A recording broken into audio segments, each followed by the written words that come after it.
गोपालगंज नाम के एक गांव में मदन नाम का एक किसान रहता था। वह अपने खेतों में खूब मेहनत करता था। उसी से आने वाले थोड़े बहुत पैसों से उसका घर चलता था। मदन के घर में उसकी पत्नी माला और दो छोटे छोटे बच्चे थे। माला, मैंने अपनी ज़मीन पर आम के पेड़ लगाए हैं। पड़ोसी किशोर बता रहा था कि पिछले साल आम काफ़ी अच्छे दामों में बिके हैं और शहर भर में तो आम की बिक्री भी बहुत ज़्यादा हुई है। इसलिए मैंने अपनी खेती पर भी आम के पेड़ लगा दिए।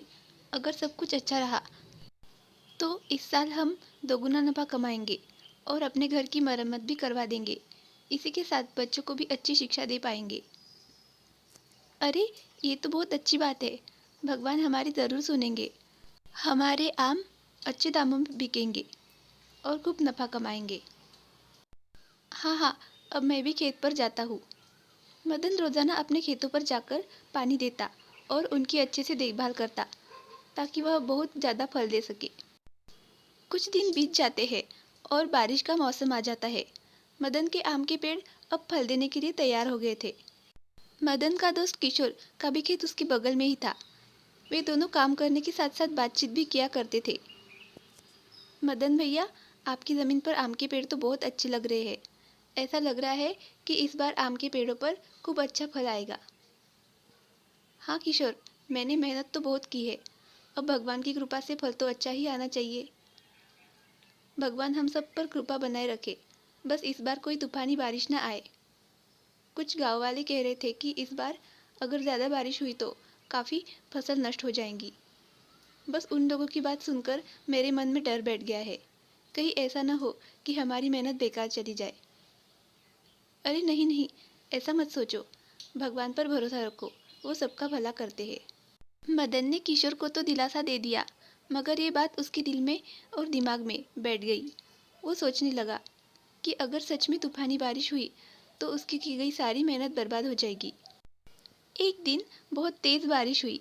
बारिश बंद होने का नाम ही नहीं ले रही थी। घर में बैठा मदन बारिश बंद होने का इंतज़ार कर रहा था।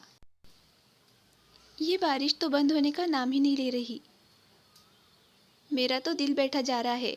इतनी तेज़ बारिश हो रही है, मुझे तो लगता है इस बार पूरे गांव की फसल बर्बाद हो जाएगी और मैंने जो इतने महीने तक खेतों में जी जान से मेहनत की है वो सब बर्बाद हो जाएगा।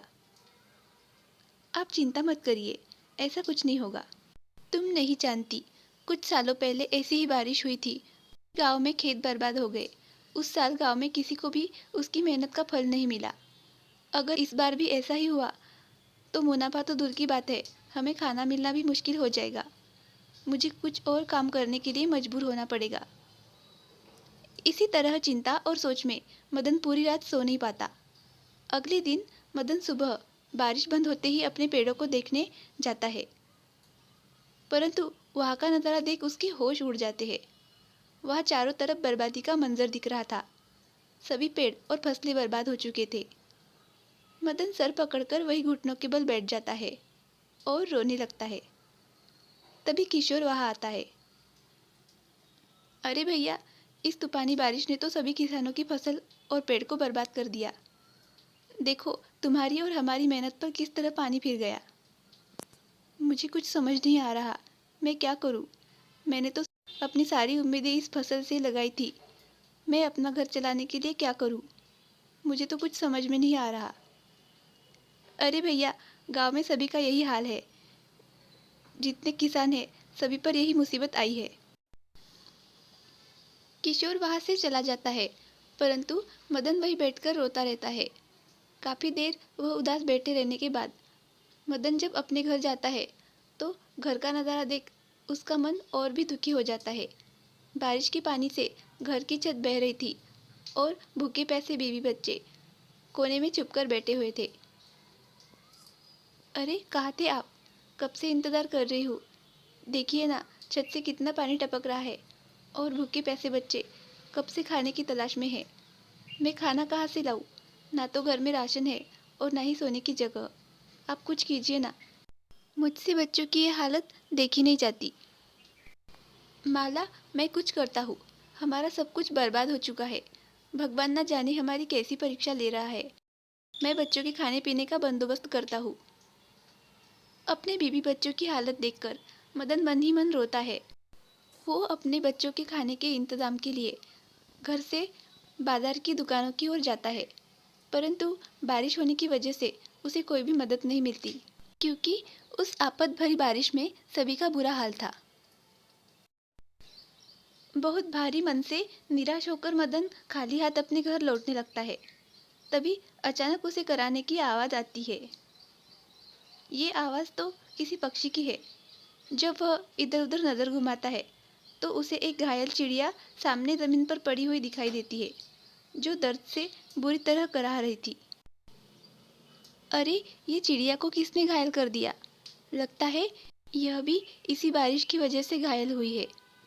मदन उस चिड़िया को देखकर अपने जख्म भूल जाता है और उसके जख्म पर औषधि लगा देता है और उसे पानी पिलाता है।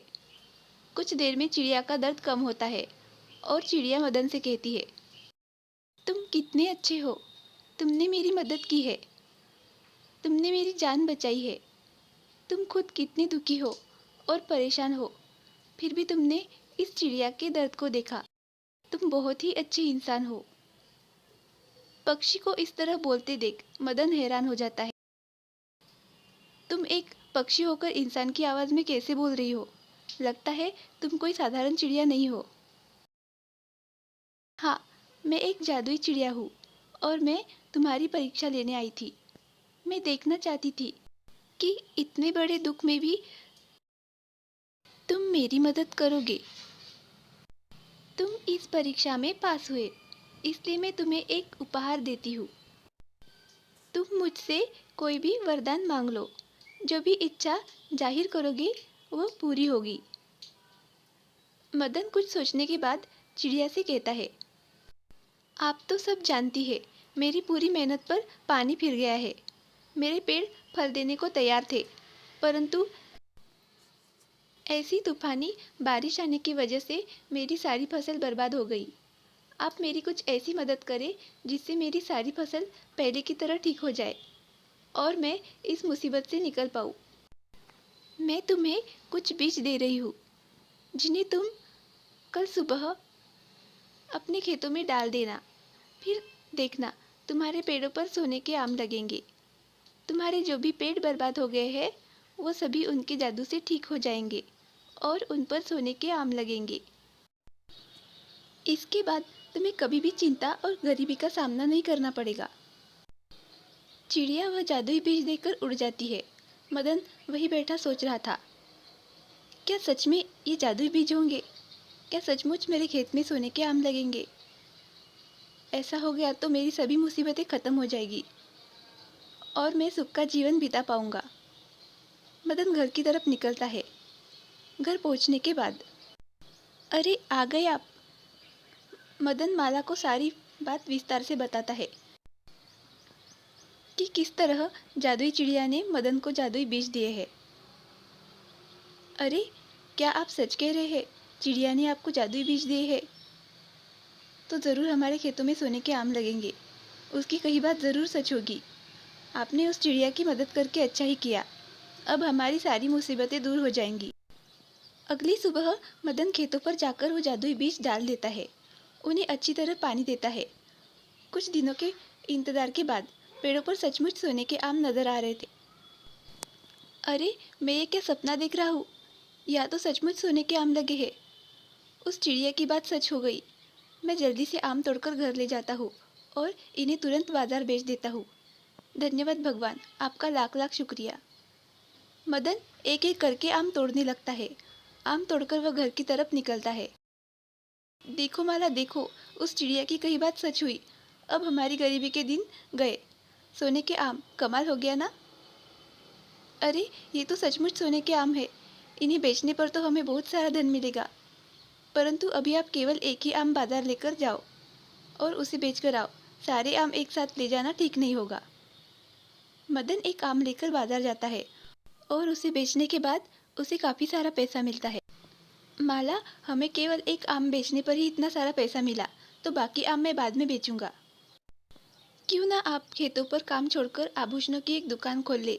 इतने आमों में तो काफ़ी आभूषण तैयार हो जाएंगे और इससे काफ़ी मुनाफा भी होगा। हाँ, ये तो काफ़ी अच्छा विचार है।